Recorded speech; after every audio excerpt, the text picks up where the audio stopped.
The first thing anyone notices on Zoranthia is the silence. Not the peaceful kind, but the heavy, waiting kind. Like the air itself is listening to your heartbeat, deciding whether you deserve to keep it. When my shuttle touched down on the obsidian platform outside the royal citadel, that silence crawled into my suit, settled in my bones, and whispered you shouldn't be here. But I had no choice. Not anymore.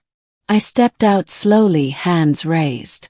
The moment my boots clanged against the stone, a chorus of metallic clicks echoed around me. The Queen's honor guard emerged from the shadows, tall, obsidian-skinned warriors with mirrored masks and rifles that hummed with enough energy to split a starship in half. One of them barked something guttural, translated through my helmet as, "You approach the throne without permission. State your purpose before we fire." My mouth was dry, but I answered anyway. "I'm here under the Aurelian Accord. I bring information the Queen must hear." Another guard stepped forward, rifle lowering toward my chest. "No human is welcome here. Leave or..." A sudden vibration shuddered through the citadel walls, halting him. A deep, resonant pulse rolled across the platform, like a drumbeat from the heart of a giant creature.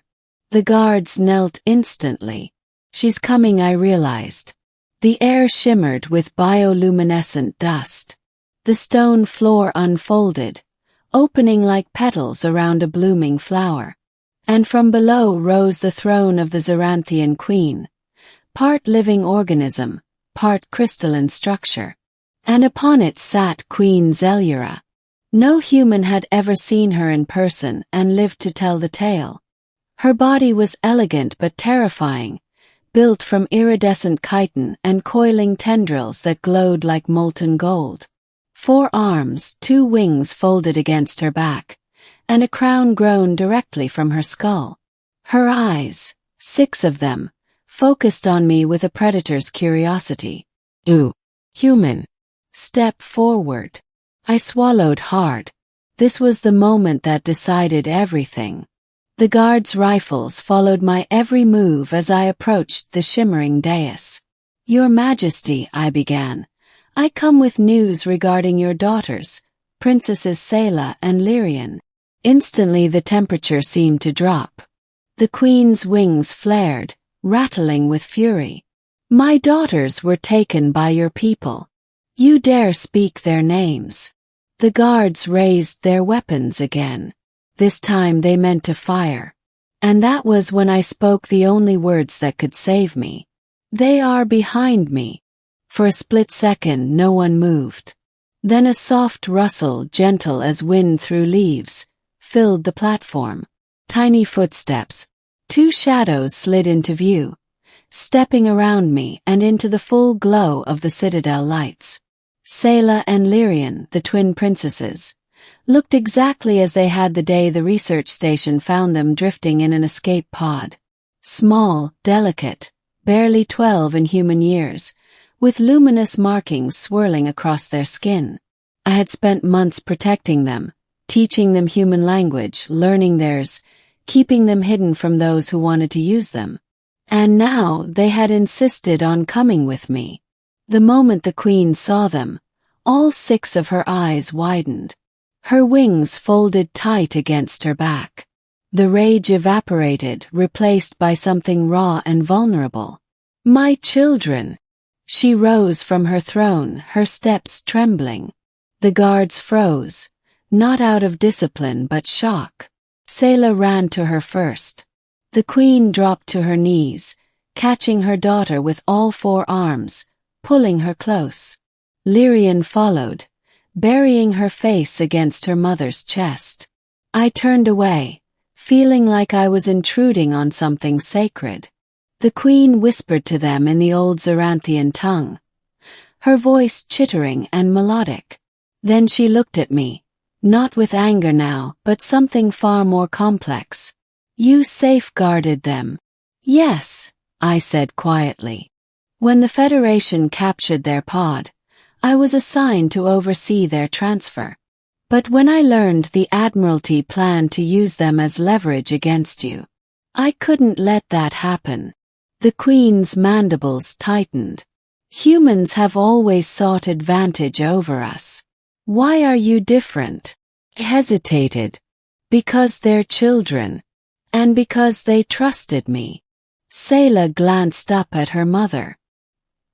He saved us when the metal men tried to take us to the white-walled place, she said in halting human speech. Lyrian nodded. He read us stories too. The Queen's expression softened further, though her pride kept it subtle. She rose slowly, her daughter still clinging to her arms, and stepped closer to me. You risked your life crossing into forbidden territory. Your ship should have been destroyed the moment it breached our perimeter. I know. You understand that bringing the heirs of the Zaranthian Empire to our doorstep was either an act of immense bravery or immense stupidity. I'm aware, I admitted. The Queen studied me, her gaze invasive, nearly unbearable. Then she spoke softly. You have done what no human has done before. You returned what was stolen, without seeking reward or advantage. That is honorable. Her guards stiffened in surprise. I released a shaky breath. Does that mean I can leave here alive? At that she actually laughed, a low melodic vibration. If I wanted you dead, little human, you would never have reached the throne. Then her voice turned serious again. The Federation will come for them. They will come for you as well. You have defied your own leaders. I know, I said. Which is why I'm asking for asylum. A long silence. Sayla tugged her mother's arm. Can he stay? He protected us. Lyrian added. He reads stories. The Queen's wings fluttered in amusement. My daughters seem fond of you. That is exceedingly rare. She leaned in until her 6 eyes filled my vision. Very well, human. You will have sanctuary here, under one condition. My pulse quickened. Name it. You will serve as their protector and teacher, as you have done until now. You will help them understand your world, and help our people understand yours. War is coming, and bridges are worth more than battles. A strange mixture of relief and responsibility washed over me. I accept. The Queen extended a hand, clawed, enormous, yet surprisingly gentle. I placed my hand in hers. Then let it be known from this day forward, she said, her voice echoing across the citadel. The one called Eric Hale is an honored guardian of the royal line. Any who harm him shall answer to the throne. The guards bowed instantly. Sayla and Lyrian ran back to me, gripping my hands with excitement. For the first time in months I felt safe. And as the Queen led us into the glowing corridors of her citadel, I realized something profound. I had stepped into a world where I was no longer a soldier or a fugitive or a pawn in political games. I had become family. And in the shadows of a coming war, that was the most powerful alliance of all.